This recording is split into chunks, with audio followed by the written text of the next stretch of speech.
queria dar as boas-vindas a todos que estão aqui presentes hoje, né, obrigada por participarem de mais essa atividade. Essa atividade, então, integra o projeto Biblioteconomia em Tempos de Covid, Novas Ações e Novos Rumos. É um projeto de extensão no curso de Biblioteconomia da FURG, e neste ano, né, ele foi pensado justamente para marcar as atividades que integram as comemorações aos 45 anos do curso de Biblioteconomia da FURG. Então, queria agradecer a presença dos alunos, professores do curso de Biblioteconomia da FURG, todos os profissionais e interessados pela área que estão aqui presentes, né, pela lista de inscritos. Mais cedo eu vi que a gente tinha pessoas de vários estados, né, do país, daqui do estado do Rio Grande do Sul, do Rio de Janeiro, São Paulo, Distrito Federal, Pernambuco, Alagoas, Minas Gerais, né, vários lugares diferentes. Então, sejam todos muito bem-vindos. Queria agradecer também o apoio que o IBICT tem nos dado nessa atividade, e em especial a bibliotecária Ingrid, que vem nos acompanhando e que está nos acompanhando aqui hoje na gestão da sala virtual, né. Então, agradeço especialmente a ela e ao IBICT. Os nossos parceiros, né, que nos ajudam a promover essa atividade, e várias outras que a gente vem desenvolvendo também no âmbito do mesmo projeto. Então, o Grupo de Estudos e Pesquisas em Informação e Memória da FURG, a coordenação do curso de Biblioteconomia da FURG e o IBICT, que eu já mencionei. Queria fazer um informe, então, antes da gente dar início à atividade de hoje, que é divulgar a palestra da próxima semana, né? Estará conosco, então, a bibliotecária Gladys Rejane Moran Ferreira, da Biblioteca da Superintendência do Porto do Rio Grande, falando sobre o acervo da Biblioteca do Porto, principalmente aquele acervo de materiais raros que inclui manuscritos, plantas, mapas, fotografias antigas. Ela vai apresentar um pouco do que a Biblioteca do Porto oferece em termos de recursos para pesquisa. Tá? Em relação à metodologia dessa atividade, ela mantém o mesmo esquema de outras atividades semelhantes que a gente tem feito, né? Então, daqui a pouquinho eu vou colocar aqui no chat a lista de presenças. Não esqueçam de assinar, por favor. Na semana passada teve gente depois avisando, esqueci, saí da palestra, fechei o link, e depois que eu me lembrei de assinar. Não esqueçam de assinar, tá? A lista de presenças, ela só fica disponível no momento aqui, durante o período do evento. Tá? Depois disso não é possível assinar a lista de presenças. Então, gostaria de falar um pouquinho sobre o tempo também, que o palestrante tem, de 45 minutos, né? Depois dos 45 minutos de apresentação, a gente abre para perguntas, e a gente segue aquela sistemática, assim, dependendo de como for, algumas coisas a gente consegue adiantar já, né, antecipar. Se tem muitas perguntas já sendo feitas ao longo da apresentação, eu vou vou tomando nota disso em separado, até para não ficar depois tendo aquele trabalho de ir e voltar lá no chat, tá? Então vocês não se preocupem com isso, por colocar uma pergunta muito antes, assim, do tempo, achando que vai se perder a pergunta. Eu tomo nota das perguntas ali, e no final a gente eu repasso para o palestrante, na ordem em que elas forem sendo colocadas. Se a gente tiver tempo no final, estiver tudo ok, se tudo transcorrer bem, assim, até em termos de transmissão, a gente pode, talvez, abrir microfone e câmera para interagir, então, de uma maneira mais efetiva. Tá? Mas, a princípio, eu solicito que, se tiverem perguntas, que coloquem no chat. Então, é importante também manter todos os microfones e as webcams desligadas, tá? Porque isso interfere também na transmissão. Então, quanto mais microfones e câmeras a gente mantém ligados, mais difícil, às vezes, fica conseguir assistir, né? Principalmente para quem tem um sinal não tão bom de internet, então isso interfere. Tá? Então, queria agradecer o bibliotecário Rafael por ter aceito o nosso convite, por compartilhar aqui os seus conhecimentos nessa tarde com a gente. Tá? Então, já apresentando o Rafael, ele é graduado em Biblioteconomia pela Universidade de Brasília, é doutor em Ciência da Informação pela mesma universidade, ele é pós-doutor em Ciência da Informação pela Universidade Federal Fluminense, e é bibliotecário da coleção de obras raras da Biblioteca Central da UNB. Então, ele vai falar um pouquinho hoje aqui do que foi a sua última pesquisa, que foi a pesquisa do pós-doc, né? Então, muito bem-vindo, Rafael, muito obrigado, fica à vontade. Oi, Márcia, muito obrigado, viu? Estão todos me ouvindo? Tá tudo certinho? Sim, para mim está perfeito o som. Beleza. Bom, primeiro eu queria agradecer a presença de todos, né, e dizer que é um prazer enorme estar aqui apresentando os resultados da minha pesquisa de pós-doutorado para vocês. Do fundo do meu coração, espero que todos estejam bem, que seus familiares estejam bem nesse momento tão complicado de saúde pública que vivemos no mundo, né, não só no Brasil, mas no Brasil aqui acentuado por alguns outros problemas, né, de gestão. Então, eu perdi um familiar recentemente, então desejo que todos vocês e todos os seus familiares estejam bem. Bom, eu queria agradecer a Márcia o convite, né, agradecer a FURG, dar parabéns aí para o curso de biblioteconomia, né, 45 anos, que a biblioteconomia continue sendo muito importante para a humanidade e para o Brasil por muito mais tempo. E eu queria reforçar aquele fato que ela já falou aí, que eu sou bibliotecário e não historiador, né? Então, a minha pesquisa eu tentei levantar os casos de censura que aconteceram aqui em Brasília, né? Não só das centrais governamentais, do aparato que estava aqui para censurar o Brasil todo, mas os casos que aconteceram voltados para a cidade, para as localidades aqui, para as pessoas que viviam aqui, e logo, eu estou olhando o chat aqui, peraí, só me perdendo aqui um pouquinho. Bom, mas então eu vou falar um pouquinho dessa minha pesquisa de pós-doutorado para vocês. A minha pesquisa foi finalizada agora em maio desse ano, tive supervisão de um grande amigo, o professor Carlos Juvencio, e antes de começar, deixa eu fazer a apresentação aqui para vocês, só um instantinho.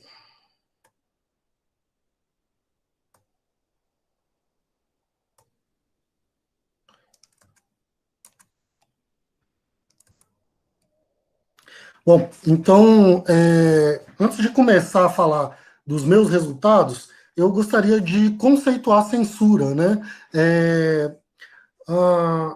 A censura, então, eu peguei a definição do dicionário do livro, do dicionário de biblioteconomia e arquivologia, desculpe, do professor Murilo e da Cordélia, e as definições aí, eles trazem essas duas definições para a censura.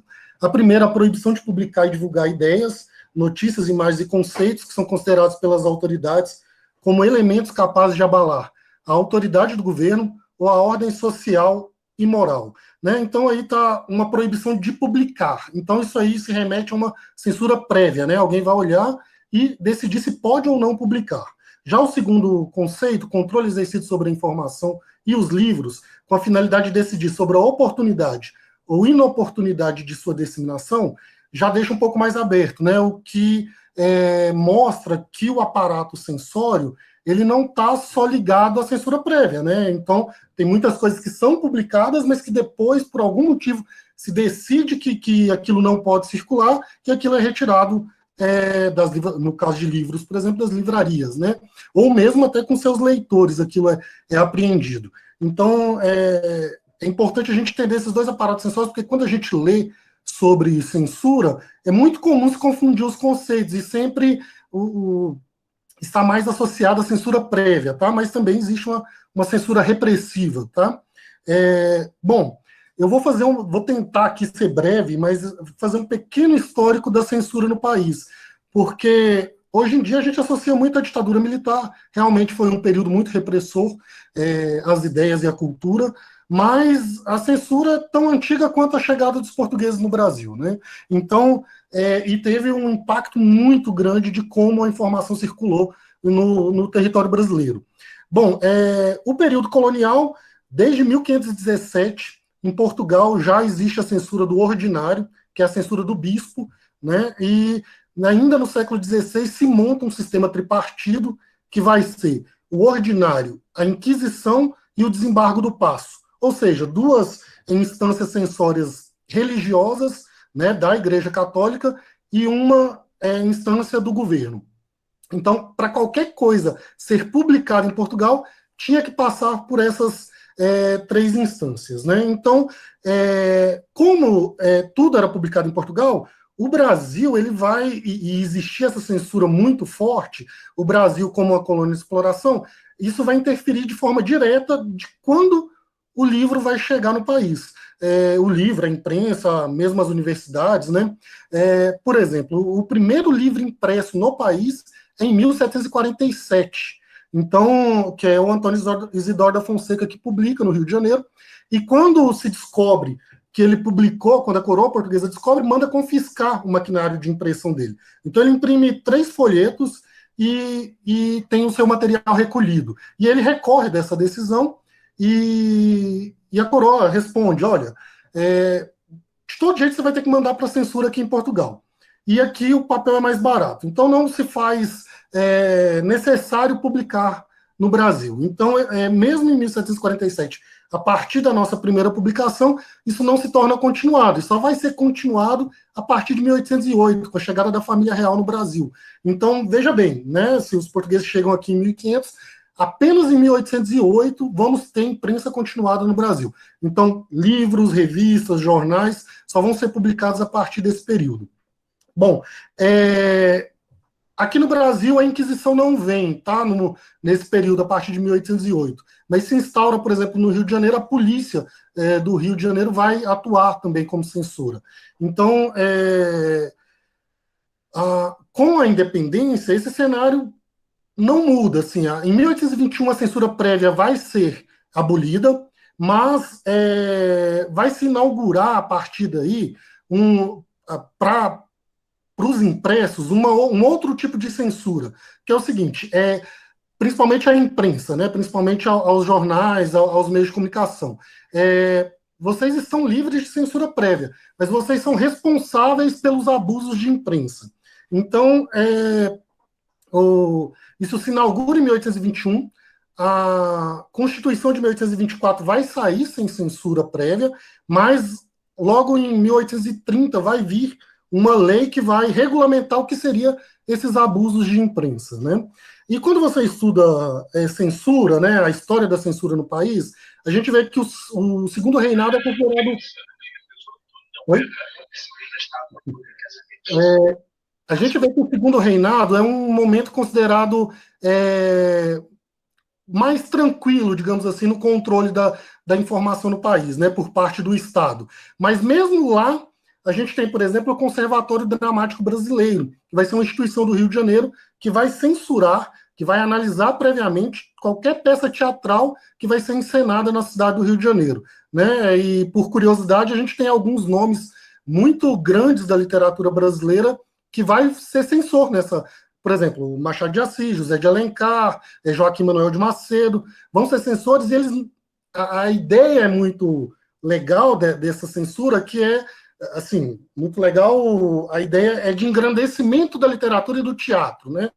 Contudo, eles vão fazer censura moral, que não era da prerrogativa deles, e eles vão fazer. Então vai ter peça, por exemplo, que fala de divórcio, eles vão proibir. Peça que vai falar de orgia, eles vão proibir também. Então, mesmo no período, no segundo reinado que é considerado, vai ter casos de censura, vai ter estrutura estatal de censura, tá bom? Bom, a República já nasce censora, a gente vai ter uma censura em massa aos jornais de monarquistas, né? Numa tentativa de não voltar ao regime, e vários jornais vão ser empastelados. Já em 1889 vai ter uma portaria chamada Portaria Rolha, específico para controle dos jornais que defendem a monarquia, e essa portaria vai ser assinada por jornalistas, inclusive. Então, que mostra aí assim como a gente vai ter jornalistas, por exemplo, que vai ser censor no período da ditadura militar, né? Era uma das profissões que eram aceitas para ser censores. Bom, e tudo isso está, mesmo na República, segue aquele modelo do Império de de limitar e legitimar a censura dos abusos de imprensa, tá? Então, isso continua tendo legislação e sempre nessa legislação de abuso de imprensa vai estar a questão da moral e dos bons costumes associadas. Então, particularmente, a gente vai deixar de ter uma legislação censória apenas com a Constituição de 1988, tá? Então, apenas a que a gente vive hoje sob a sua égide, né? Então, na era Vargas, a gente vai ter, inclusive, só voltando um pouquinho antes, só para a gente ter uma noção, um aparelho repressor que vai ser muito usado na ditadura militar vai ser o DOPS, né? E o DOPS é criado em 1924. Ele não é criado na ditadura, ele é criado antes da era Vargas, inclusive. Então, e ele vai ser usado lá na ditadura militar. A era Vargas, principalmente durante o Estado Novo, a partir de 1937, vai se criar o DIP, que é o Departamento de Imprensa e Propaganda, que vai ser o órgão oficial censório que vai ter controle aí sobre as diversões públicas no geral e sobre a imprensa, né? Aí a gente vai ter, por exemplo, livros do Jorge Amado e do José Lins do Rego queimados em praça pública lá em Salvador, né? Então, nós vamos ter o jornal Estadão associado, passado, o governo vai se apropriar do Estadão e vai ficar 5 anos na mão do governo Vargas, né? E só após o final do governo Vargas que vai ser devolvido para os donos originais. Bom, e mesmo períodos... eu sempre gosto de fazer esse apanhadozinho histórico, apesar de tomar um certo tempo, mas mesmo em períodos considerados democráticos, primeiro para mostrar isso, que a censura não inicia na ditadura, né? E mesmo para mostrar que em períodos considerados democráticos, como a República Populista, talvez aí o período mais democrático desses que a gente está falando, a gente tem censura, né? Na República Populista, continua a censura sobre as diversões públicas, continua a lei de imprensa, tem uma lei de imprensa que vai ser promulgada em 1934, no governo Vargas, e ela só vai ser modificada em 1953, também governo Vargas. Então ela vai ser praticamente a mesma coisa, né? E vai perdurar até a ditadura militar. Então a gente vai ter alguns episódios, por exemplo, de censura à imprensa. O JK vai criar uma portaria rolha, por exemplo, focado em rádio e na tentativa de calar o Carlos Lacerda, né? Então o Carlos Lacerda fica quase 2 anos sem aparecer no rádio por causa dessa portaria. E a única rádio, que foi a de Guaratinguetá, se eu não me engano, que ousou descumprir, ela perdeu a concessão, né? Então, mesmo na República Populista, a gente vai ter uma censura como forma de governo. A gente tem que ver que é isso, é um projeto continuar de governo e que sempre está aí à espreita, e a mínima levantada autoritária, ela é estruturada, né? A censura é estruturada e começa a atacar os intelectuais, a cultura, a arte, né? Bom, eu vou pular a ditadura militar aqui, porque a gente vai falar mais detalhadamente já, e falar um pouquinho da Nova República aqui, bem rapidinho. Eu só queria falar de um projeto específico, tem vários casos de censura na Nova República. Nos últimos anos a gente tem visto censura estatal, inclusive, não com legislação própria, com departamentos próprios, com órgão do governo, mas que vem uma certa indicação do governo de censura aí. Temos em nível estatal, em nível municipal também. Mas eu queria salientar, não sei se vocês conhecem, um projeto do Google que chama Transparency Report. Esse projeto, ele mostra várias tentativas de influenciar naquilo que está se publicando nas suas plataformas, nas plataformas que pertencem ao Google. E uma desses aparatos lá são pedidos do governo para que se retire material das suas plataformas, né? E é uma quantidade absurda de coisas, e a gente vem pedidos tanto do executivo quanto do judiciário. Lá eles colocam um gráficozinho, eu não trouxe aqui para vocês, mas vocês podem pesquisar rápido aí na internet e achar isso. E assim, você vê que nem tudo é atendido, né? E assim, lógico que carece. O Google coloca uma explicaçãozinha lá para cada coisa que foi censurada. Mas você lendo, obviamente você precisaria ver o documento na íntegra para ter certeza que aquilo ali não está sendo manipulado. Mas você vendo, dá a ligeira a sensação que é um controle às vezes, assim, você vê publicações contrárias às decisões de juízes, e aí eles não podem ser contestados, né, não se aceitam contestados, e aí vem essa censura por parte do judiciário pedindo que se retire essas matérias, né? Então, veja bem, eu não estou falando de fake news, tá? Isso é uma outra categoria, mas a gente tem essa questão da censura na Nova República. Alguns pesquisadores chamam até de pós-censura, né? Porque a gente não tem realmente uma legislação censória, né? Como tivemos nos outros períodos, como eu falei. Bom, então, assim, a censura, a gente vê que ela permeia essas três esferas aí, né? A esfera governamental, a esfera da moral e a esfera da religião. Nem sempre na história foi possível dissociar essas três esferas, né? Mas, geralmente, o governo é aquilo que fale mal contra o regime, contra os governantes, contra medidas do governo, e aí o governo não aceita que saiam essas críticas e manda censurar. A moral, geralmente, pautada em preceitos religiosos, né? E então são alguns comportamentos que em alguns momentos históricos não são aceitos por uma elite ali, uma elite que tem a prerrogativa de ditar essas regras, e a partir disso há uma censura estabelecida também. E a religião no Brasil as religiões, assim, a censura se deu principalmente baseado na religião católica, e hoje em dia a gente vê um início também, um envolvimento dos cristãos neopentecostais, né? Então, veja bem, aqui fazendo um adendo claro de que não são todos que pertencem a essa religião que são a favor de censura, que são a favor de um aparato autoritário, da imposição dos dogmas religiosos, mas é muito comum mesmo o governo usar desses preceitos religiosos para criar uma identidade de grupo e aí poder atribuir essa censura, né?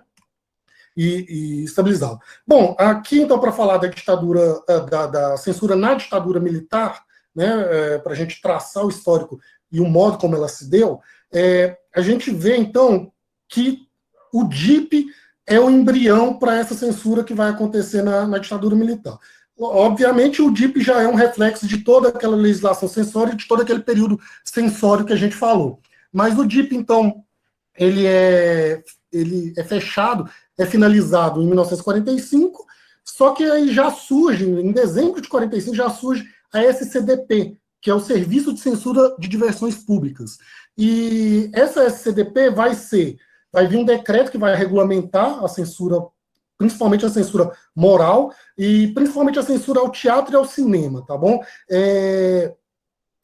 Esse decreto aí, 20.493, e ele vai usar praticamente os mesmos critérios que o DIP usava. Então, veja, é uma continuidade, né? E esse decreto, ele vai valer por todo o período da ditadura. Então, você vê os despachos dos censores durante a ditadura militar, e eles argumentam a sua censura a partir desse decreto de 46, né, criado na República Populista, em teoria, um momento um pouco mais democrático do que os outros que vinham anteriormente. Bom, e então é uma continuidade lá do DIP, tem uma certa continuidade legal, digamos assim, da época do Estado Novo para a ditadura militar. Bom, e no livro da Beatriz Cuchini, que chama Cães de Guarda, ela aponta que o Pompeu de Souza traz que na ditadura militar vai ter um tripé legislativo que vai dar aparato para essa censura. Então é o decreto que a gente já falou, que regulamenta a SCDP, a Lei 5.536 de 1968, que institui o Conselho Superior de Censura. Esse era para ser um conselho de revisão da censura. Então, se você não concordava com aquilo que o censor estabeleceu, você recorria ao Conselho de Censura e eles deliberariam como última instância. Contudo, esse Conselho Superior de Censura ele só vai ser estabelecido efetivamente a partir de 1979. Então, em 68, o que ele faz? Ele regulamenta a profissão do censor. E aí, por exemplo, o censor vai ter que ser alguém de nível superior, né? E aí, uma das profissões que são aceitas é o jornalismo, para se ser censor, do direito também. Então, aí a gente tem uma questão interessante, né? E a gente tem o Decreto-Lei 1077, que vai instaurar a censura prévia, vai regulamentar a censura prévia das diversões públicas, a censura prévia moral, tá bom? Da moral e dos bons costumes. Bom, segundo o Marcos Napolitano, a gente vai ter 3 momentos repressivos e a gente vai ter um tripé repressivo.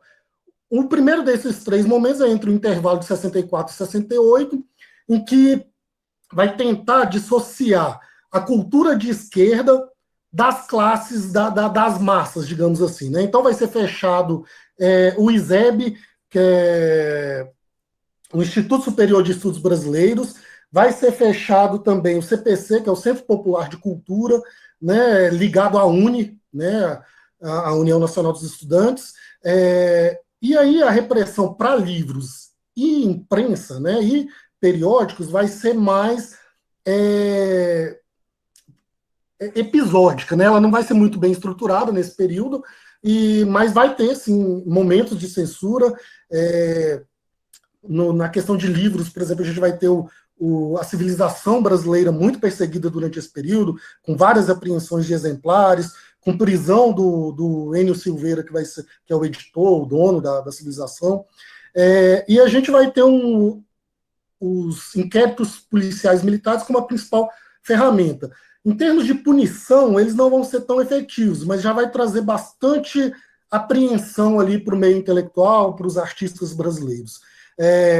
Então, a censura então se estrutura a partir de 69, e aí a gente vai ter esse segundo momento de repressão, que vai ser de 69 a 78, e aí vai ser tentado reprimir os movimentos que mobilizam, e além de mobilizar, que pudessem radicalizar a classe média, né? Então, aí a gente já vai ter a lei censória lá, que eu falei, a 1077 de 1970. Em 72 vai ser criada a divisão de censura de diversões públicas aqui em Brasília, então vai centralizar a censura aqui em Brasília, né? Isso eu estou falando de censura prévia, a gente já vai falar de outras estruturas da censura, tá bom? Durante esse período. Bom, e entre 79 e 85, a gente vai ter aí um terceiro momento, já um momento de abertura, aquela abertura gradual e lenta, né, do regime militar, e aí o foco vai ser a censura moral, né, porque eles querem controlar a desagregação política e moral vigente naquele período. Então, assim, para livro não vai ser um momento tão de tanta repressão. A imprensa ainda continua tendo alguns elementos de repressão, já a gente fala deles, mas, por exemplo, música, cinema e teatro ainda vai ser bastante reprimido, ainda vai ter bastante proibição aí de circulação de algumas músicas, por exemplo, né? Bom, por exemplo, o rock de Brasília, né? Legião Urbana, Capital Inicial, Plebe Rude, eles vão ser muito censurados ali a partir da década de 80. Bom, o tripé repressivo, então, segundo Marcos Napolitano, se dá pela produção de informações, pela vigilância e repressão policial, feitas principalmente pelas inteligências militares, pelo DOPS e pelo DOI-CODE, e a censura feita pela DCDP, que é a Divisão de Censura de Diversões Públicas, e o CIGAB. Bom, então essa censura que ele coloca aí é a censura prévia, né, que é um desses aparatos repressivos. Mas, efetivamente, a Creuza Berg, no seu livro, ela vai falar que todas essas outras duas pernas desse tripé repressivo também farão censura, e uma censura repressiva, né? E eu concordo com ela totalmente, já a gente vai ver alguns casos assim. Bom, aí eu trouxe um pedacinho do decreto-lei para vocês verem como ele estabelece a censura moral, né? Então, no primeiro artigo aí, não serão toleradas as publicações e exteriorizações contrárias à moral e aos bons costumes, quaisquer que sejam os meios de comunicação. E caberá ao ministro da Justiça aí, junto com a Polícia Federal, a DCDP vai ser subordinada à Polícia Federal a fazer essa proibição, né, e essa censura prévia. Bom, a gente vai ter uma reação do meio artístico, do meio cultural, dos intelectuais da época, bem reativos. Aí a gente tem a fala do Jorge Amado e do Érico Veríssimo dizendo dizendo que, em circunstância nenhuma, eles vão submeter seus livros à censura, né? Então, eles preferem publicar fora do que publicar no Brasil sob censura, e essas manifestações vão dar resultado parcial, digamos assim, em que vai sair a instrução número 170, que vai isentar alguns trabalhos aí da censura prévia, que são os trabalhos filosóficos, científicos, didáticos, técnicos, desde que não fale de sexo, nem moralidade pública e bons costumes. Bom, a censura à imprensa era feita através de bilhetinhos, e já eu explico um pouco mais sobre isso. E isso aí que está na tela, provavelmente é um bilhetinho que a Sandra Reimão coloca, que veio da Polícia Federal, provavelmente do CIGAB, proibindo que se falasse da censura, né? Então, você tinha que ser censurado e ficar caladinho, não podia questionar, não podia falar mal da censura, da legislação de censura, principalmente a censura política, tá bom? A censura moral, ela era de conhecimento amplo da população e, inclusive, aceita, inclusive os censores tinham certo orgulho de fazer essa censura, viam que era no ideário deles era para uma construção de uma sociedade mais equilibrada e tudo mais, então a censura que não se podia falar de um modo geral era a censura política, tá bom? Bom, esse aí é o total da censura na divisão de censura de diversões públicas, na DCDP, tá bom? Então, ao todo, a gente teve censurado 500 filmes, 450 peças de teatro, censura prévia, tá? Aí tem uma inconsistência aí entre os dados do Zueni Ventura e do Dionísio Silva, que um aponta que foi 200 livros e outro 430. Eu acho que os números estão mais para o do Dionísio Silva, já eu mostro por quê. 100 revistas censuradas também, mais de 500 letras de músicas censuradas e 12 capítulos e sinopses de telenovelas. Bom, então no livro da Sandra Reimão, ela foi lá na DCDP e fez o levantamento. E veja que no levantamento dela é mais que o do Dionísio, né? São 492 livros que foram submetidos à censura e 313 foram vetados. E revista 97 e 27 foram vetados. Vejam bem aqui que, para livro, a partir da década de 80, realmente a repressão diminui consideravelmente, né? As revistas ainda continuam alguma coisa aí, a imprensa, de um modo geral, vai sofrer um outro tipo de repressão, já a gente fala um pouco, mas realmente para livro a repressão diminui bastante. Bom, como se deu a censura à imprensa, então, na ditadura militar? A censura prévia se deu principalmente ligado ao CIGAB, que é o Serviço de Informação do Gabinete do Ministério da Justiça, e essa censura, ela era sigilosa, né? Então, tanto que a gente viu lá o comunicado da Polícia Federal falando que não era para falar da censura e da legislação censória. Inclusive, sequer questionável se existia uma legislação que dava suporte para essa censura. Então, ela era feita como, né? Então, ela era feita de algumas formas. O CIGAB enviava bilhetinhos para as redações dizendo quais as matérias, quais os temas que poderiam ser abordados e quais deveriam ser proibidos. Na verdade, quais deveriam ser proibidos, né? Era o que tinha no bilhetinho. Então, esse bilhetinho não tinha sequer um cabeçalho oficial e o jornal não podia ficar com esse bilhetinho. Ele tinha que copiar à mão, independente do tamanho que fosse esse bilhetinho, para não gerar a prova dessa censura. Bom, a censura à grande imprensa, de modo geral, a grande imprensa aceitou de uma forma geral, ela aceitou bem essa censura. E aí essa censura começou a ser ainda mais informal, a partir de telefonemas para a redação. Aqueles jornais que se colocavam contra esse aparato censório, aí ele recebia um censor na redação, né? Então, todo dia ele tinha que mostrar as matérias a esse censor e ele autorizava ou não.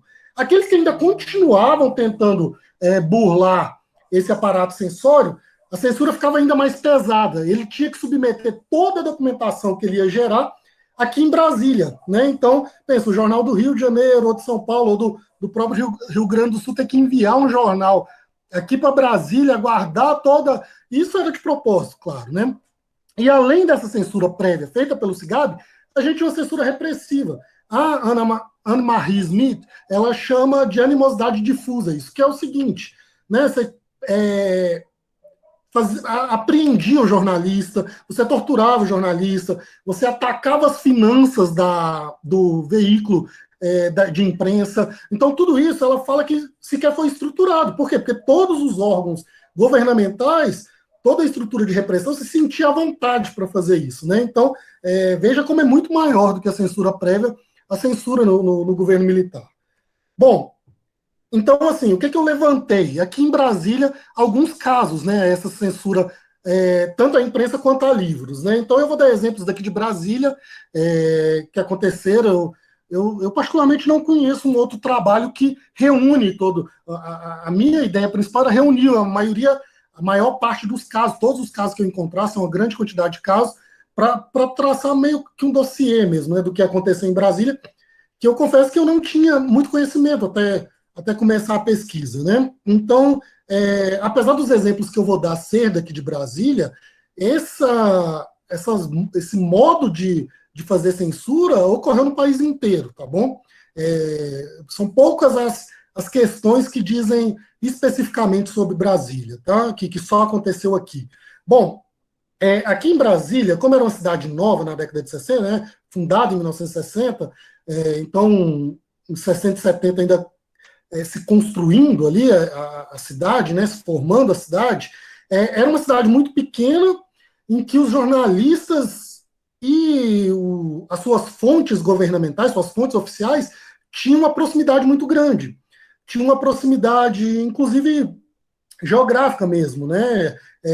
Morava próximo, por exemplo, das suas fontes. E aí acabava gerando uma amizade, em tal nível que alguns se consideravam até parentes. Né? E aí a gente tem um exemplo da revista Fatos e Fotos, que era da editora Bloch. Essa revista, a editora Bloch publicou a revista Manchete, que aí talvez alguns conheçam. A revista Fatos e Fotos foi um pedido do JK para que a editora publicasse um tabloide em Brasília. E aí eles publicaram a revista Fatos e Fotos. Bom, e aí já mostra essa simbiose entre jornalistas, donos de empresas de comunicação com o alto escalão do governo. Bom, e isso perdura na ditadura, né? Essa simbiose, digamos assim. Bom, a revista Fatos e Fotos, por exemplo, em 71, ela publica uma série de matérias que vai falar bem da China comunista, e isso vai ser interrogado pelo gabinete do Ministério da Justiça, a DCDP, né, e a Polícia Federal. E aí eles vão falar que tem um acordo de cavalheiros entre a revista Fatos e Fotos e a censura para que eles não publiquem coisas contrárias ao ideal governamental. Então, aí já mostra, né, essa relação de proximidade. Bom, uma outra coisa que vai ter também, eu entrevistei 2 jornalistas, o Hélio Doyle e o Armando Hollenberg, foram tanto da imprensa alternativa de Brasília quanto da grande imprensa, e os 2 foram presos, né? O Hélio Doyle, inclusive, por mais de uma vez durante a ditadura militar. Inclusive, os 2 estavam saindo dos seus locais de trabalho, um saindo do Correio Brasiliense e outro saindo da revista Veja, e eles são presos, só que eles são filhos de pessoas do alto escalão do judiciário. Então, eles conseguem comunicar aos seus pais, chega até seus pais que eles foram presos, e seus pais intervêm, então, ali junto com outros figurões, digamos assim, do governo, e consegue amenizar ali, digamos, o que eles poderiam ter sofrido, né, na mão ali da repressão, né, ali presos. Bom, uma outra forma de repressão muito comum aqui em Brasília, por ser sede do governo federal, é que era muito comum não dar credenciais a jornalistas que tivessem um histórico ali um histórico político, né? Tanto vindo do meio estudantil quanto já posterior, e aí as credenciais eram negadas, e aí geralmente era negado para o Planalto, para o Itamaraty e para os ministérios das Forças Armadas, né? Então, e aí era muito comum que eles ficassem ali no Congresso, né? Bom, tanto o Hélio Doyle quanto o Armando Hollenberg, por exemplo, relataram casos de que eles não puderam ter credencial. O Hélio Doyle chegou a cobrir o Itamaraty num acordo de cavalheiros, mas assim que ele foi preso, junto com sua esposa, para a investigação de atividades da sua esposa com a AP, a Ação Popular, ele perdeu esse direito de estar no Itamaraty. Bom, na década de 80 também, em 1980, vai ter uma matéria que sai no Jornal de Brasília, do Carlos Castelo Branco, que é o presidente do Sindicato dos Jornalistas aqui do DF, questionando também a retirada de credenciais de alguns jornalistas, falando que sequer um motivo era dado, que era avisado lá na hora, o jornalista chegava na hora e falava, não, você não pode mais cobrir aqui. Né? E ele dá um exemplo do Ministério do Exército. Então, veja, na década de 80, né, já posterior ao fim da censura prévia em 79, aos jornais. Né? Bom, na comissão de anistia do Ministério da Justiça, foi levantado que o monitoramento de jornalistas foi a violação mais sofrida pelos jornalistas. Né? Então, 32% dos 129 casos que eles levantaram, havia ali um grande monitoramento dos passos daquele jornalista, do que ele fazia. Né? Bom, e diante das suas atividades profissionais, vários foram aqueles jornalistas que foram presos. Né? Eu vou dar um exemplo específico, que foi o do Dalembert Jacu. A sua esposa deu depoimento na comissão da verdade aqui do Sindicato dos Jornalistas, e ela fala que ele foi preso porque ele era uma fonte do New York Times, e ele tratou da prisão do Rubens Paiva, do ex-deputado Rubens Paiva, e da sua família, né? O Rubens Paiva, inclusive, que é um desaparecido político, né? Então, desse período. E aí ele foi preso, e essa prisão, em 1971, lhe rendeu a demissão do Jornal do Brasil, onde trabalhava, e da Veja. E ele teve tanta dificuldade para conseguir emprego que ele recorreu a outra profissão que ele tinha, que ele era formado em Direito, e aí ele foi advogar, porque ele não conseguia mais exercer a profissão do jornalismo. Né? E assim, vão ter várias outras demissões, eu vou dar um exemplo que a gente não tem tempo para falar de tudo, né? Estou com medo até de estourar o tempo aqui. Bom, uma outra... a partir da década de 80, com a abertura, né? Então, uma vertente ali do militarismo começa a fazer uma série de ataques. Né? O ataque mais famoso é ao Rio Centro. Né? E isso vai também afetar, vai ter várias sedes de jornais atacadas, e as bancas de jornais também vão ser atacadas. Né? Eu confesso que eu conhecia essa história pela música da Legião Urbana lá, né? Faroeste Caboclo, né? Que ele fala que não bota bomba em banca de jornal. Né? Então, mas eu não sabia a extensão disso. Né? Como que isso afetou? E essa tentativa, esse ataque, visava prejudicar principalmente a imprensa alternativa. Bom, tem um trabalho do Vitor Chagas, a sua tese, só colocar Vitor Chagas tese aí no Google que vocês vão achar a tese dele. E ele vai falar desses ataques às bancas de jornais no país inteiro. E ele mostra que esses ataques vão acontecer em 12 estados, pelo menos, no início da década de 80. Em Brasília, eu consegui, ele apontava um caso, e eu consegui achar mais alguns casos, né? A partir da documentação do Arquivo Nacional. Bom, um desses casos, esse ele fala também, que é da Banca Disneylândia, na 514. Veja bem, no dia 1º de agosto de 1980, 8 bancas ao longo de toda a asa sul, do setor comercial sul, e pela W3 Sul, muita gente não deve saber do que eu estou falando, né? Porque é uma geografia muito particular aqui de Brasília. Mas depois eu posso explicar um pouco melhor. Bom, e 8 bancas ao longo desse território vão ter suas fechaduras coladas. Eles vão colar uma instituição chamada Falange Pátria Nova, vai deixar um bilhetinho falando, olha, esse é um aviso, vocês não quero vocês mais publicando vendendo esses jornais comunistas, esquerdistas, né, subversivos, e isso é um aviso. Bom, aí no dia 3 de agosto, o dono dessa banca Disneylândia, na 514 Sul, ele vai dar uma entrevista para o Correio Brasileiro dizendo, olha, essas ameaças estão ajudando a gente a vender mais, eu não vou ser intimidado por elas.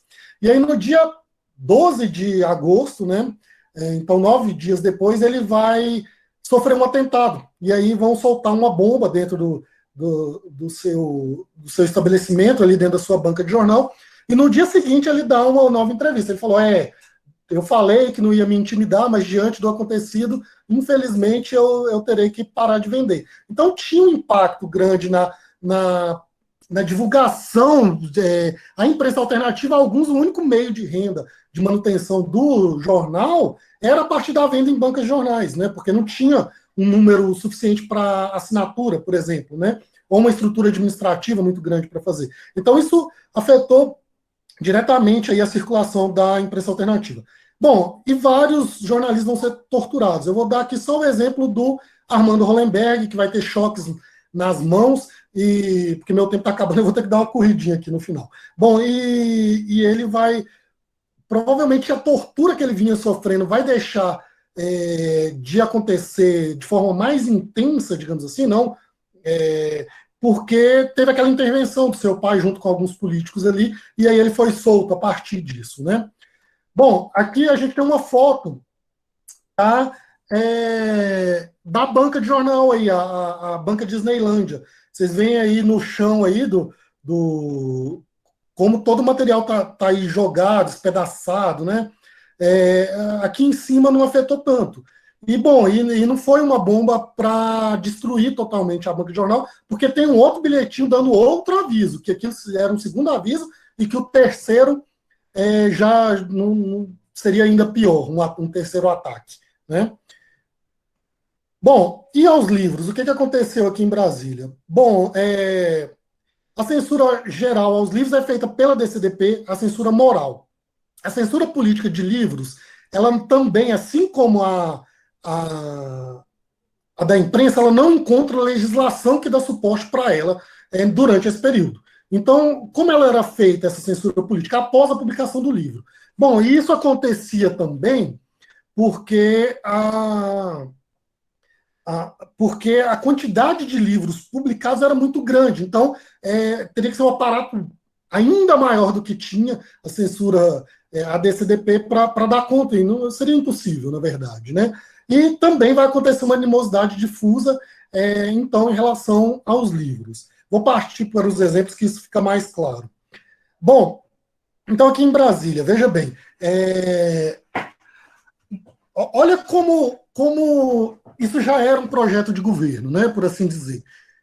Em 64, então, em teoria, o golpe é dado em 31 de março, o golpe militar, né, civil-militar, e já no dia 8 de abril de 64, alguns sindicatos aqui no DF são invadidos e tem uma série de materiais apreendidos, né? E entre esses materiais estão livros. Então, o Sindicato dos Metalúrgicos, da Construção Civil, dos jornalistas e a União Metropolitana dos Estudantes Secundaristas de Brasília vão ser invadidas e mais de 1.000 exemplares vão ser confiscados, segundo uma matéria do Correio Brasiliense, mais de 1.000 exemplares vão ser confiscados nestes locais. Bom, e aí a biblioteca onde eu trabalho vai ter um episódio. A universidade que eu trabalho, a Universidade de Brasília, a UNB, ela vai sofrer 4 invasões ao longo da ditadura militar. A mais famosa é a de 68, mas tem uma no dia 9 de abril de 64. E veja como o governo veio, né, essa junta de militares que veio invadir a universidade, estava preparada para um confronto mesmo, um confronto armado, um confronto sangrento. Eles vieram na comissão Anísio Teixeira, que é da Universidade de Brasília, específica da Universidade de Brasília, há um relato que diz que foram 900 pessoas invadir a universidade. E dentro da biblioteca, eles foram em 14 ônibus e levaram 4 ambulâncias, armados com metralhadoras de mão e metralhadoras de tripé, de grosso calibre, né? E eles ficaram na biblioteca, por exemplo, 15 dias, a biblioteca fechada, e eles expurgando livros. Infelizmente, a gente não tem a quantidade de livros que foram retirados. Eu vou passar só alguns minutinhos, tá bom? Se a Márcia me permitir, porque mas já estou finalizando. Bom, na biblioteca em 1986, vai ter uma matéria ainda falando que quando se abriu o regime, também abriram um cofre que tem lá na biblioteca, que fica na seção de eu trabalho, na seção de obras raras, e encontraram lá 60 obras do Mao Tse Tung, do Lenin, né, essas obras esquerdistas, por assim dizer, e que estavam lá. E em duas monografias que fizeram um trabalho a respeito disso, entrevistaram ex-funcionários lá da biblioteca, e a sensação que dá é que foi os próprios bibliotecários que fizeram essa espécie de censura, mas numa tentativa de que essas obras não fossem retiradas definitivamente do acervo, que em algum momento elas pudessem ser agregadas ao acervo. Tem um relato, inclusive, que vieram uns brochinhos do Mao Tse Tung pelo correio, e esses brochinhos foram também colocados nesse cofre, e esses brochinhos se encontram até hoje nesse cofre. Tá? Bom, o poeta Nicolas Baer teve sua casa invadida em 78, teve 2.400 exemplares dos seus livrinhos, dos seus livretos mimeografados apreendidos. Ele foi preso, ameaçado psicologicamente, né? O delegado falou com ele: se fosse há 5 anos atrás, a gente dava sumiço em você. Né? Então, 19 títulos seus, escritos por ele, foram apreendidos nesse momento. Bom, e aí tem um caso bastante emblemático, da Livraria Encontro e Editora Coordenada, de uma mesma pessoa. O dono desses estabelecimentos era o Vitor Alegria. O Vitor Alegria hoje é dono da editora Tesauros, que é uma editora que publica muito na área de biblioteconomia, ou pelo menos publicava. Né? Eu, por exemplo, tenho várias obras da editora dele aqui em casa. E ele foi preso, ele sofreu apreensões, tanto na livraria quanto na editora, em 2 momentos. Um em 69, ele foi preso, ficou na Ilha das Cobras, no Rio de Janeiro, por entre 3 e 4 meses, e ele, depois, em 75, foi preso novamente.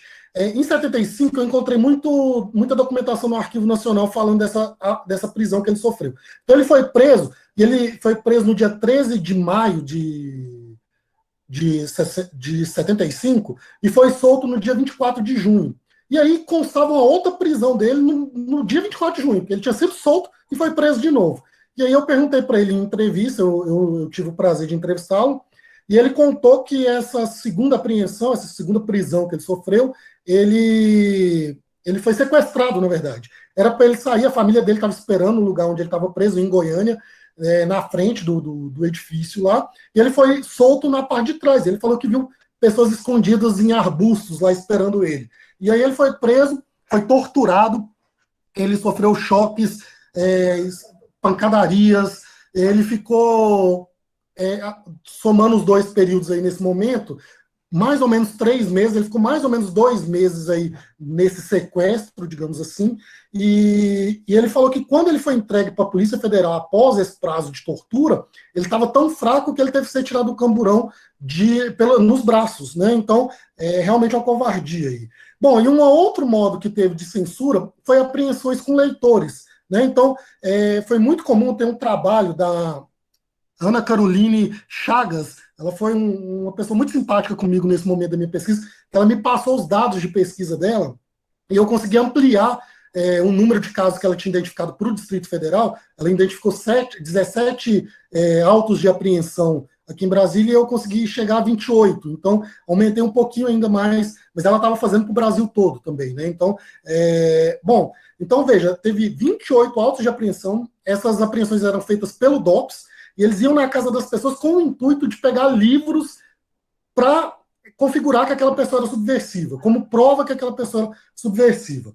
Bom, aqui a gente vê, ó, no mandado de busca e apreensão, e um deles tem lá, que é para fazer a mais minuciosa busca no sentido de arrecadar impressos, panfletos, livros, publicações e quaisquer outros materiais de natureza subversiva. Veja, específico para o material impresso, né? Esse era... Bom, a gente, numa dessas apreensões, vai ter um caso emblemático que foi de alunos da Universidade de Brasília. Foi uma apreensão feita em 4 apartamentos na Asa Sul e na Asa Norte, aqui em Brasília, em repúblicas de estudantes. Né? 33 alunos foram presos, a maioria deles eram da Universidade de Brasília, e no relatório que eu encontrei lá no Arquivo Nacional, o general Olavo Viana Mug, ele vai falar o seguinte, que ele encontrou ali a prova que o binômio tóxico, tóxico e depravação eram subversivos, entendeu? Então, esse binômio trazia a subversão. E aí ele vai relatar o comportamento sexual dos alunos, ele vai falar que existia, que eles quase faziam sexo grupal, agora como se quase faz sexo grupal, eu não sei, né? Mas ele coloca isso no relatório e ele vai relatar também que eles eram cabeludos, barbudos, né, não cuidavam da aparência e que faziam uso da fotografia como arte deturpada para o sexo. Então, chega a ser engraçado esse relatório dele, né? E aí vai ser prova de subversão. Então, esse é o material apreendido nessas 4 repúblicas, tá? Uma fotografia deles. Um interessante aí que me chamou bastante atenção é a tribo aí, vocês vão ver na primeira linha de periódicos, né? Então tem Opinião, Pasquim, livros aí do Karl Marx, do Lenin, e tem o Jornal Tribo. O Jornal Tribo é um jornal da imprensa alternativa de Brasília. E como ele só teve 3 números de publicação, mostra como que ele estava presente ali, né, nos círculos intelectuais da cidade, né? Bom, e aí, aqui é o último caso, só para a gente finalizar. Fahrenheit 451, uma pergunta. Bom, eu creio que muitos de vocês já devem ter lido o livro ou visto os filmes, né? Tem 2 filmes dessa obra, em que bombeiros que apagavam incêndios passam a queimar livros, né? E eu confesso que quando eu li essa obra, li assim meio pelas metades, e eu ficava assim, gente, mas é lógico que uma distopia faz isso, né? Ele cria um cenário fictício, mas eu falava, gente, mas isso é muito irreal. E não é tanto assim. Eu encontrei um documento aqui em Brasília, que é um auto de incineração, em que bombeiros, em 73, foram chamados para queimar livros da DCDP, que estavam acumulados na DCDP. Esses autos de incineração estão no Arquivo Nacional. Só a título de curiosidade, como é uma palestra para a FURG, o Rio Grande do Sul é o local onde eu mais encontrei autos de incineração, né, nas cidades de Porto Alegre, Gravataí e Guaíba. 15 autos de incineração ao todo. Aqui em Brasília são 2 que eu encontrei, mais um com essa curiosidade de bombeiros auxiliando a queima de livros, bem ao estilo da obra ficcional aí do Ray Bradbury, né? Não sei se é assim que pronuncia. Bom, e aí só para finalizar, uma frase aí do livro História Universal da Destruição dos Livros, do Baez, que ele diz o seguinte: o destruidor de livros é dogmático, porque se aferra a uma concepção do mundo uniforme, irrefutável, um absoluto de natureza autárquica, autofundamentada, autossuficiente, infinita, atemporal, simples e expressa como pura atualidade não corruptível. Esse absoluto implica uma realidade absoluta. Muito obrigado, gente, por ter assistido até aqui. Aí está meu e-mail, vocês podem enviar, é o meu e-mail pessoal. Qualquer dúvida eu estou ao dispor, tá? Márcia? Oi, Rafael, tô voltando aqui. Nossa, é apaixonante o tema, né? O assunto. E enquanto tu estavas apresentando, eu estava aqui dando suporte aqui no chat também. E tem muitas perguntas, já te digo aqui que tem 10 perguntas, mas dentro de uma pergunta, às vezes tem mais de uma coisa aqui que na verdade não é uma pergunta simples, né? Então, é um assunto muito polêmico também, né? E isso é só um recorte, né, que tu fizesses da censura dentro de um lugar, né, escolhesse um local geográfico, né, e olha só a quantidade de dados e de informação que dá para extrair e o que dá para a gente fazer de pesquisa em cima disso, né. Com certeza. É extraordinário, assim, eu sou suspeita para falar porque eu gosto muito disso, então... Pois é, a gente percebe que tu gosta bastante também, né? E é isso aí, né? A gente tem que se apaixonar pelos temas de pesquisa que a gente escolhe e a gente tem que gostar muito do que faz. E aí faz com gosto, né? Não faz por trabalho, faz porque gosta. O pessoal está dando os parabéns aqui. Eu não vou atrasar muito, eu vou já te passando as perguntas, porque tem bastante perguntas mesmo, e tem inclusive pessoas que gostariam de falar no final. Eu não sei se der tempo aqui, a gente abre para Claro, que algumas pessoas foi um possam... recorte que eu fiz, né? Então vamos ver se eu vou conseguir responder a pergunta de todo mundo, né? Então, a primeira pergunta aqui da Mariana é: qual o papel da igreja na censura nos dias atuais? Bom, mais num sentido dogmático, né? A igreja em si, ela não está, como aconteceu, por exemplo, no período colonial brasileiro, que aí tinha duas instâncias da igreja que fazia censura prévia, né? Isso não existe hoje. Mas eu até li um artigo muito bom, um artigo de revista, do Intercept, na verdade, falando de qual é essa relação da igreja no momento atual com os governos autoritários que estão acontecendo não só no Brasil, mas no mundo afora, né? E realmente o que eles mostram é que os governos estão se apropriando dessas identidades religiosas para criar um grupo comum ali, para agrupar pessoas que pensem parecido, e aí por isso que eu digo que não são todos, e efetivamente não são todos que seguem essas religiões que são a favor disso, claro, e não necessariamente esses governantes são religiosos, né? E não necessariamente eles são religiosos também. Eles só se apropriam, né, disso para fazer o seu joguete político, digamos assim. E tem sido isso. Então a gente tem visto, por exemplo, eu tenho acompanhado bastante, né? Eu vou fazer um merchan aqui, se você me permite, que eu tenho um perfil no Instagram que é o Censura Nunca Mais, e lá eu tenho tentado, eu confesso que eu não estou tendo tanto tempo para publicar, eu estou lá, mas eu estou tentando acompanhar esses momentos de censura atual, né? E assim, tem muitos casos de censura moral, por exemplo, muito ligado à comunidade LGBT, né? Então, e isso claramente se apropriando de perspectivas e de dogmas vindos da igreja e principalmente sobre uma visão cristã.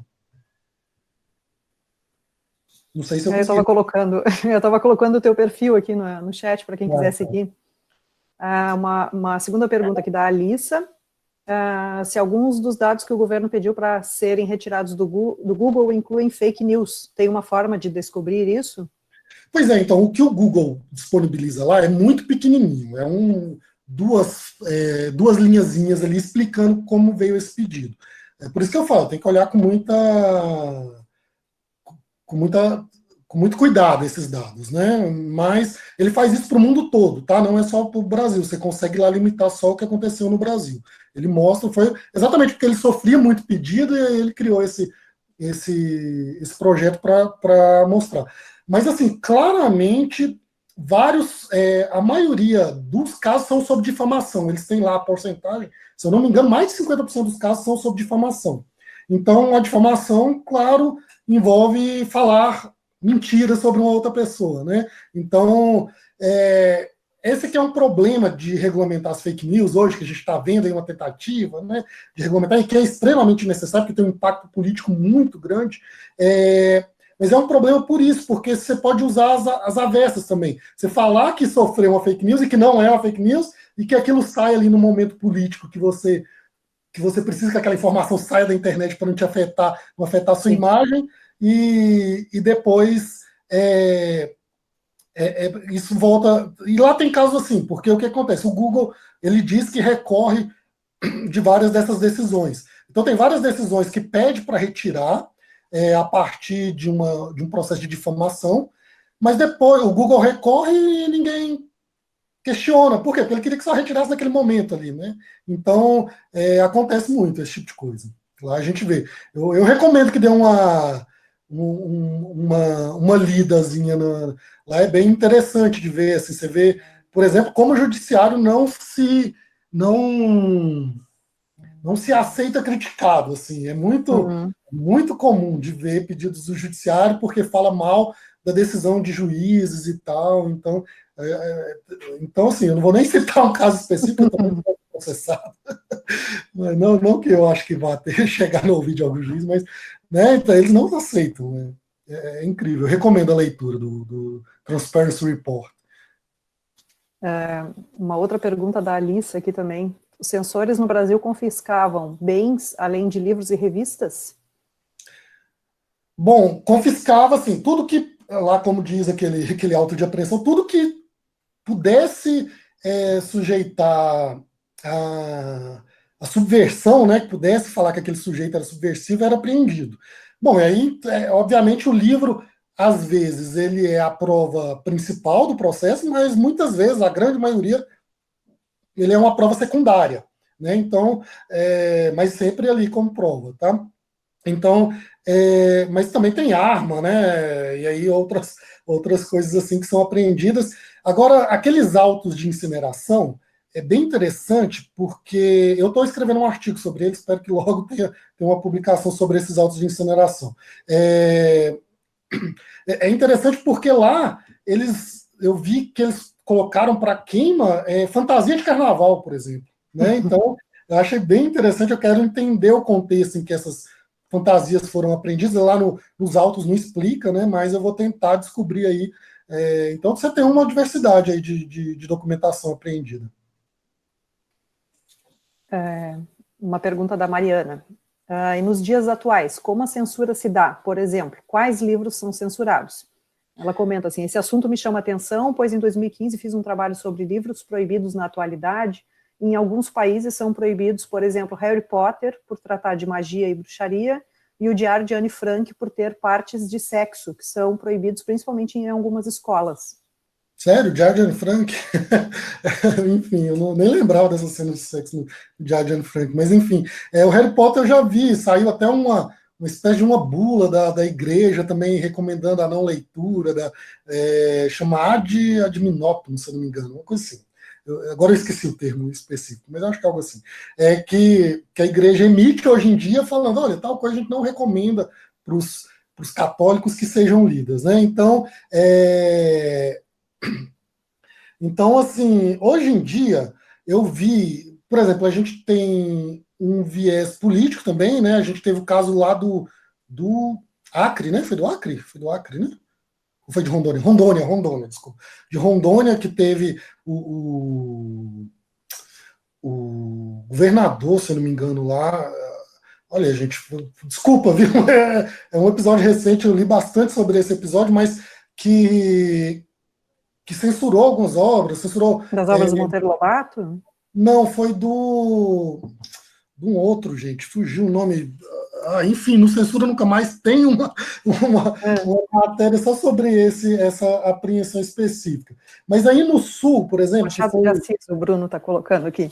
Oi? Bruno colocou aqui no chat que foi Machado de Assis. O Machado, acho que foi naquela de São Paulo, das bibliotecas prisionais, né? Foi ligado à literatura escolar mesmo, igual o Bruno acabou de colocar aqui de novo, né? Foi ligado à literatura escolar, se não me engano, Paulo Freire foi censurado, mas é porque tem um outro nome muito famoso e me fugiu agora da cabeça. Bom, mas aí no Sul, a gente teve um caso muito emblemático que foi do Queer Museu, né? E o Rubem Fonseca, sim, Rubem Fonseca, acabei de ver aí o professor Tiago, exatamente.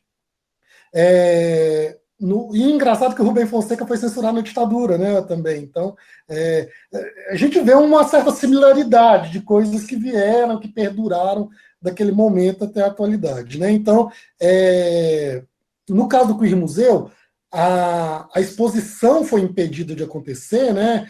Houve protestos e aí era o HSBC, se eu não me engano, né, que estava fazendo era um banco que estava fazendo essa exposição. Santander. Foi o Santander, isso, verdade.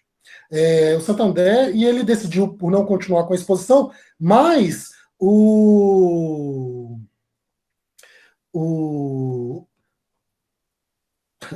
fico lendo os negócios, eu me perco um pouquinho. Bom, mas a exposição gerou um catálogo, e esse catálogo foi solicitado por câmaras legislativas municipais para retirar em 5 cidades aí do Rio Grande do Sul. Eu não vou me lembrar as cidades agora, mas foi solicitado, né? Então, a minha esposa, que acabou de colocar o Minha Luta, a gente tem até exemplares dele aqui em casa, porque o Minha Luta é proibido desde 45, desde que o governo assumiu o lado, né? Porque ele ficou ali marinando Estados Unidos e Alemanha um tempinho, e aí depois, quando ele assume um lado, ele proíbe o Minha Luta. E até hoje a gente tem casos de juízes proibindo Minha Luta no Brasil. E assim, a gente tem exemplares aqui por essa curiosidade, eu nunca li, confesso que nunca li, mas já li pessoas que analisam a obra e falam que ela não tem assim, dentro do que foi feito a partir né, do Holocausto, da Segunda Guerra Mundial, não tem grandes coisas, digamos assim, que o Hitler fala, mas assim, eu não vejo um historiador estudar a Primeira e Segunda Guerra Mundial sem ler essa obra, né? Eu acho meio complicado, né? Então, assim, são o tipo de coisas que estão censurando, são diversas, né? Na música, por exemplo, eu tenho acompanhado, até escrevi um artigo, né, sobre isso para a Bibliô. Um caso muito emblemático foi o que aconteceu em Recife, no Carnaval lá, em que que proibiram uma música do Chico Science, né, com a Nação Zumbi, e porque fala da ação policial ali em algum momento, né? Então, os policiais ouviram aquilo, achou um absurdo e mandou acabar alguns eventos que essa música foi tocada, né? Também tem um caso de uma cidade em Minas Gerais que proibiu explicitamente que funk fosse tocado, né?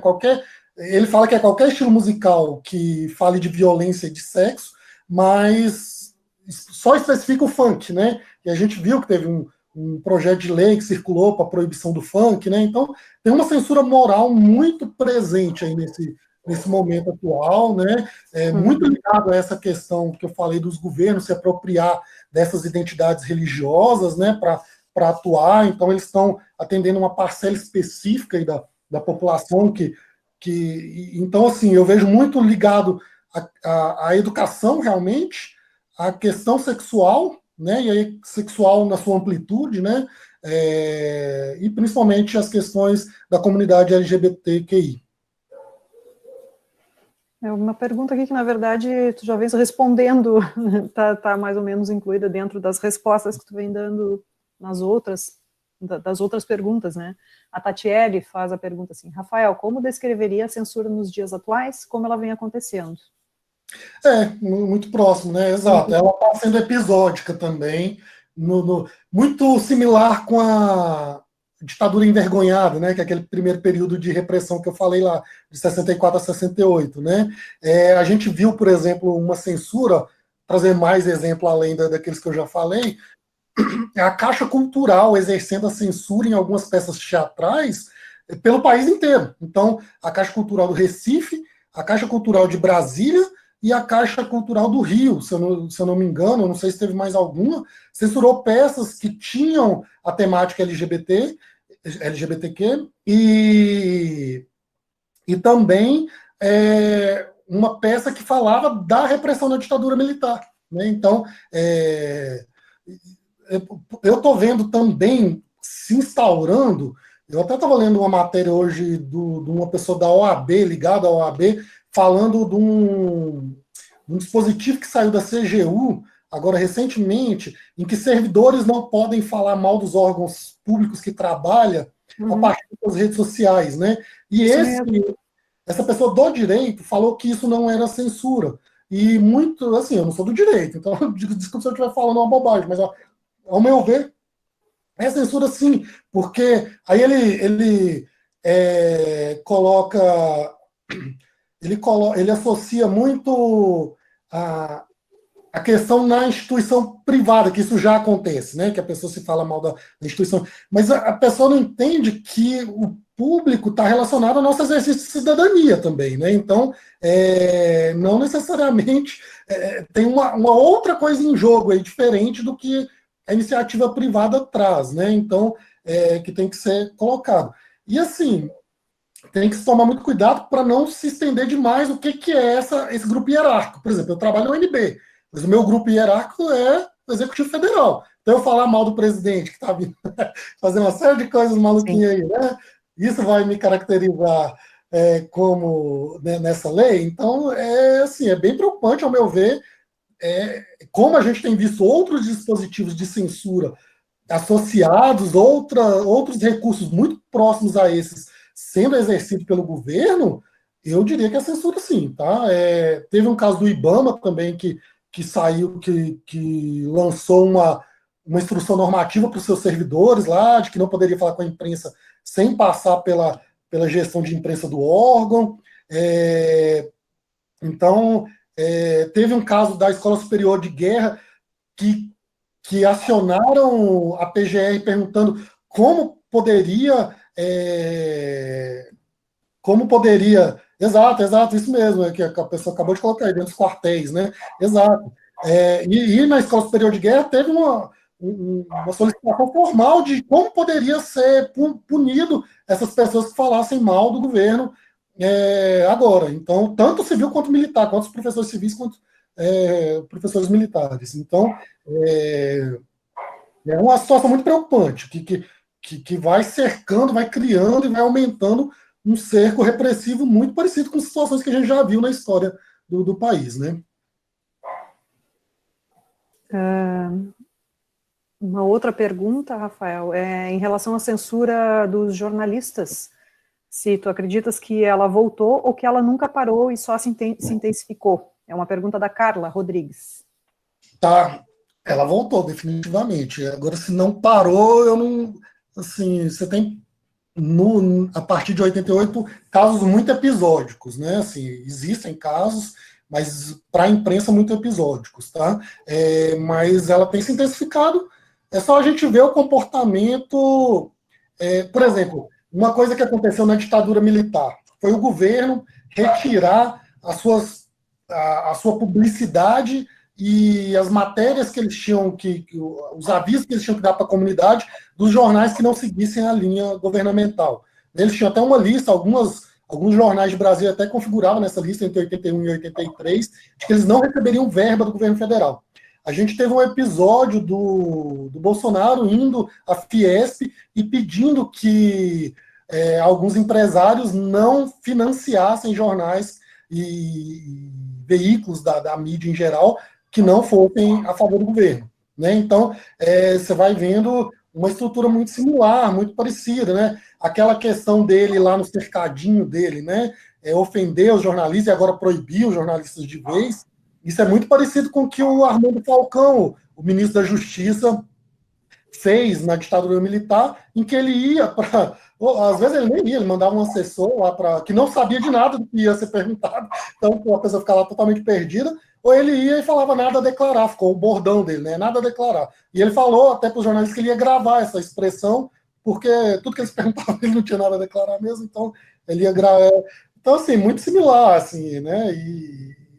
E sim, tá à volta, já voltou, sim, com certeza. É só a gente ver o caso da Covid, né? Que a gente está tendo que ter um grupo de mídias aí, um consórcio, que está tendo que ir buscar esses dados, porque o governo deixou de dar isso de forma efetiva, né? Então, sim, a censura à imprensa existe. Não existe de forma estruturada, não existe legislação ainda, mas estão tentando e existe algumas ameaças. A gente viu recentemente uma matéria da Piauí falando que o presidente ia fazer uma intervenção chegou a cogitar uma intervenção de forma bem efetiva ao STF, né? Então, nós vemos que o cerco autoritário está crescendo e está ameaçando, tá?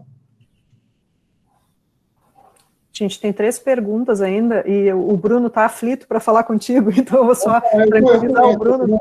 Calma, Bruno, a gente já vai abrir para ti, eu estou só seguindo a ordem aqui das perguntas, mas eu já vou passar, tá? Uma outra pergunta aqui também da Mariana, se tinha, nesse período que tu relataste, se tinha algum jornal ou algum meio das notícias e livros censurados serem repassados para as pessoas.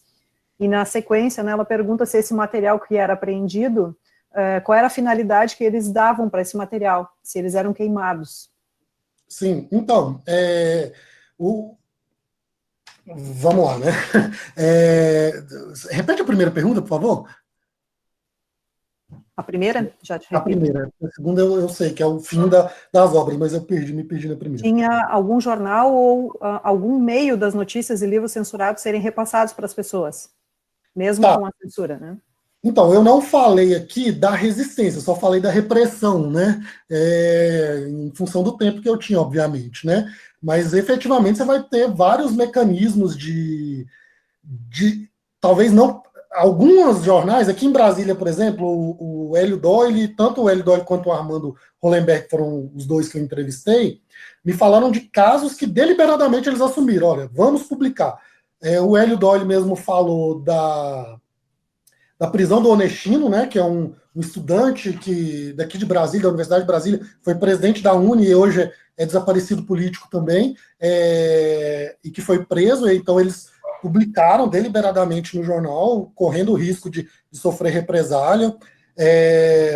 Quando saiu a primeira lista de torturadores, também o Armando Hollenberg me fala que eles publicaram de modo deliberado também. Então você tinha esses enfrentamentos, você tinha o enfrentamento da censura, por exemplo, o Estadão, ideologicamente, ele era alinhado com o governo, mas ele não aceitava censura de forma alguma, o controle sobre a sua publicação, né? Então ele publicava ali poesias do Camões nos locais onde as matérias eram cortadas, né? E, assim, a imprensa alternativa tentava suprir esses cortes, isso que não estava sendo falado na grande imprensa, né? Então, a imprensa alternativa circulava ali de mão em mão e sim, tinha muito recurso, né? A gente vê, por exemplo, eu confesso que, assim, lá nas Obras Raras onde eu trabalho, a gente tem muitos exemplares da imprensa alternativa, né? A gente tem Pasquim quase inteiro, falta 2 exemplares, se eu não me engano, só. A gente tem Opinião, quase todo, o Movimento, enfim.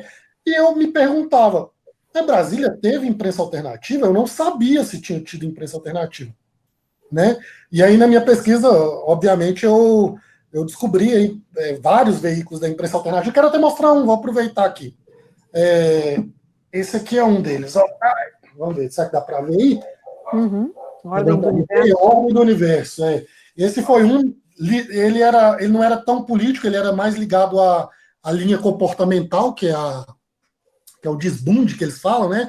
Que era a tríade de sexo, drogas e rock and roll, né? Como afrontamento moral mesmo ao que estava sendo feito. E eu comprei alguns exemplares, vou doar para a universidade depois que eu fazer todas as minhas pesquisas sobre. Vou doar para a UNB, vai ser o primeiro exemplar. Assim, eu comprei 6 ou 7 números. Vou doar todos para a UNB.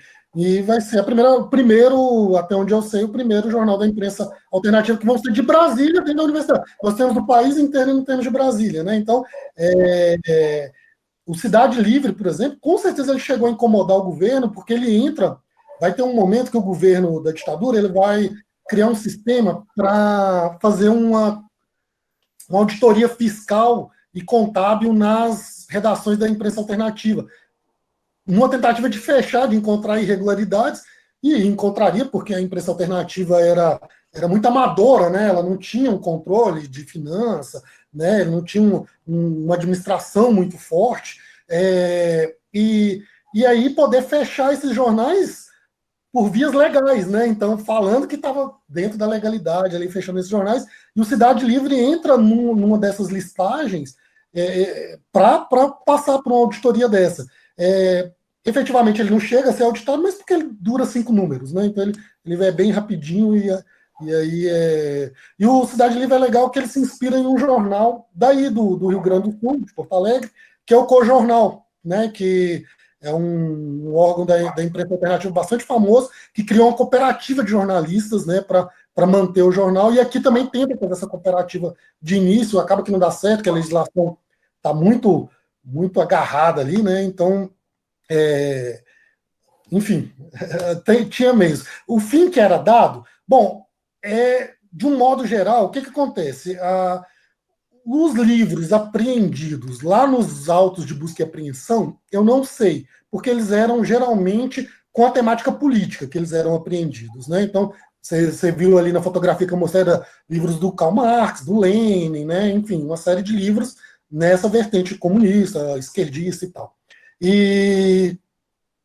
Porque os autos de destruição, os livros que estão lá, praticamente todos, ou a grande maioria, assim, 90%, 95%, eu não fiz o levantamento certinho, não sei o número, mas é por aí, certeza, eles são da vertente moral, da censura moral, que era a censura que a DCDP e as suas regionais, as SCDPs, faziam, né? Então, o que eu vejo é que, às vezes, eram apreendidos livros de cunho moral em algumas dessas buscas e apreensões, e aí eles eram enviados para a DCDP para ver se realmente eram livros censurados, não podiam circular, e aí, provavelmente, se fosse essa conclusão da DCDP, eles eram queimados nesses autos de incineração, né?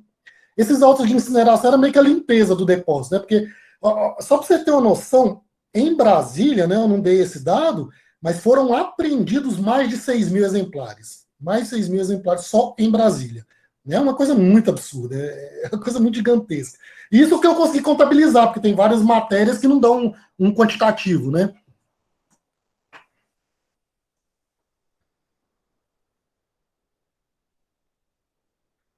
Bibliotecas inteiras foram destruídas. Sim, pensa, 15 dias dentro da BCE, da UNB, eu queria ter essa lista para ver, porque, cara, tirou muita coisa ali, né? 15 dias fizeram um estrago, com certeza. Vou seguir aqui uma pergunta da Marilane agora. Se na tua pesquisa tu identificou se algum bibliotecário ou alguma instituição da área se manifestou publicamente contra esses atos de censura no período da ditadura militar. Da área de biblioteconomia. Isso, é isso que eu entendi também. Então, como eu disse, né, minha pesquisa foi muito nichada, né, no sentido de que foi Brasília o meu universo. Eu não entrevistei, eu enviei um questionário para o professor Murilo, que era o diretor da BCE, que é aquele mesmo do dicionário de arquivologia e biblioteconomia lá, que ele era o diretor da BCE em 86, quando teve a abertura e encontrou aquelas obras no cofre das obras raras, né? Eu mandei um questionário para ele, mas eu não fiz esse tipo de pergunta. Eu fiz pergunta mais sobre o episódio em si. Só que tem duas monografias. Geralmente, monografia, nesse contexto, a gente evita um pouco de citar por a metodologia ser um pouco mais frágil, né?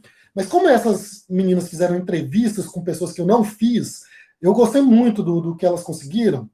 E agora eu não sei se foi com a mesma pessoa ou com pessoas diferentes, porque elas não identificam quem foi o entrevistado.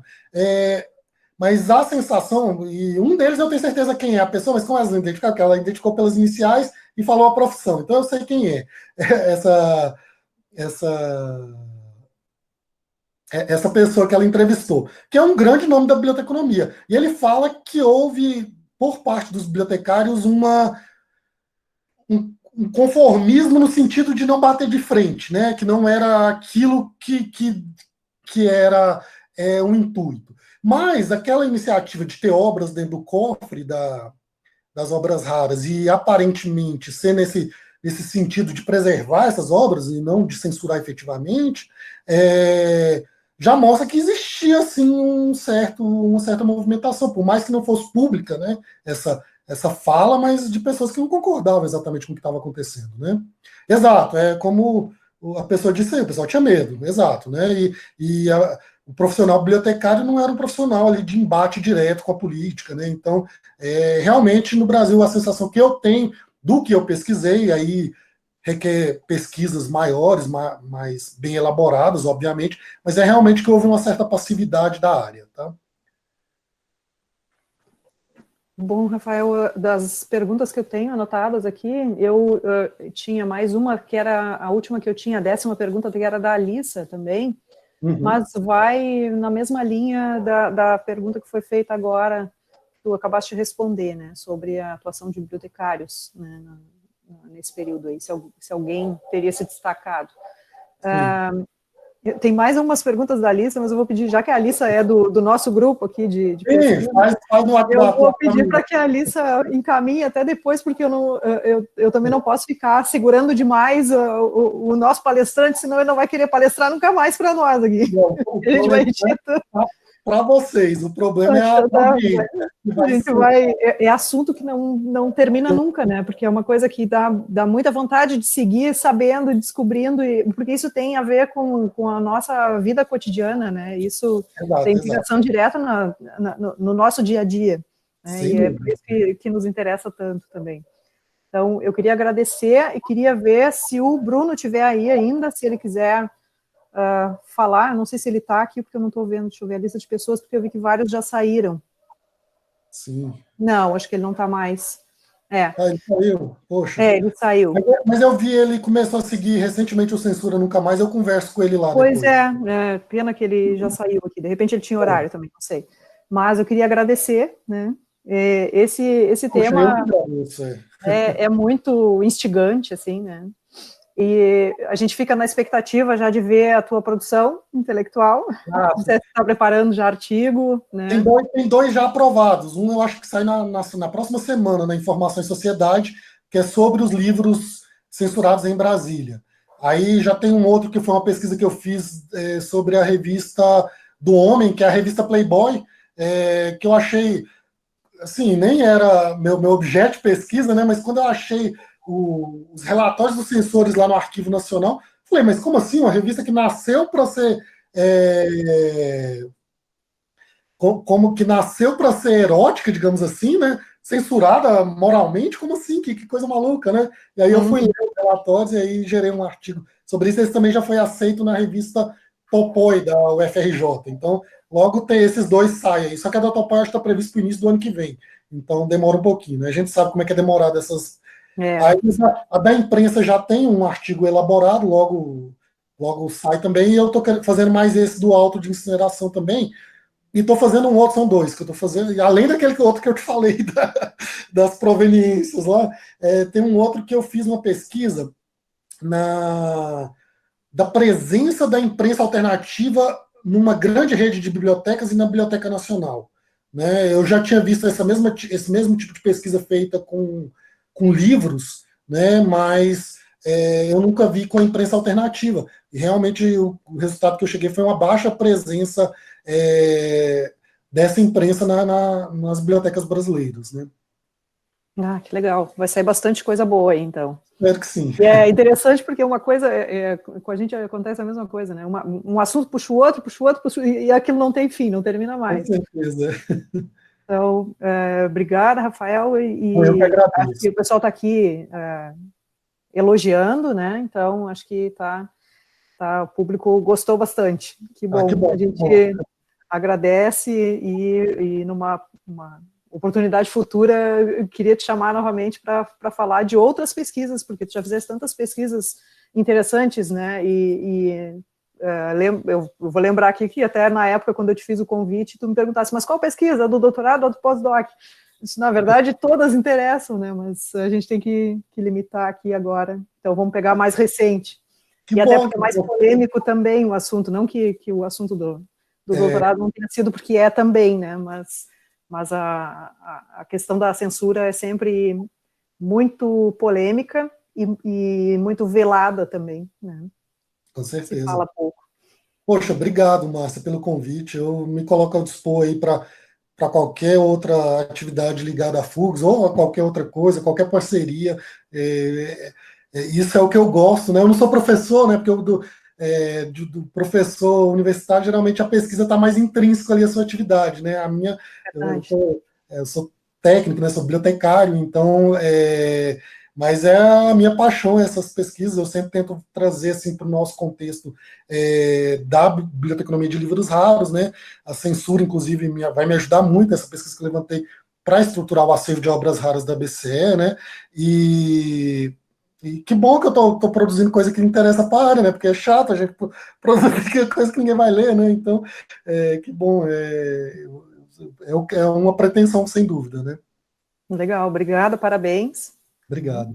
Então, a gente vai encerrando por aqui. Obrigada pelos presentes todos, né? O pessoal interagiu bastante aqui.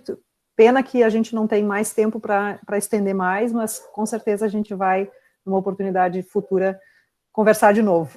Tá? Com certeza. Obrigada, pessoal. A gente já vai encerrando aqui, então. Uma boa tarde, um bom final de tarde para todo mundo. Obrigado. Pode fechar? Pode fechar. Obrigada, Rafael. Abraço a todos. Tchau, gente. Tchau, tchau.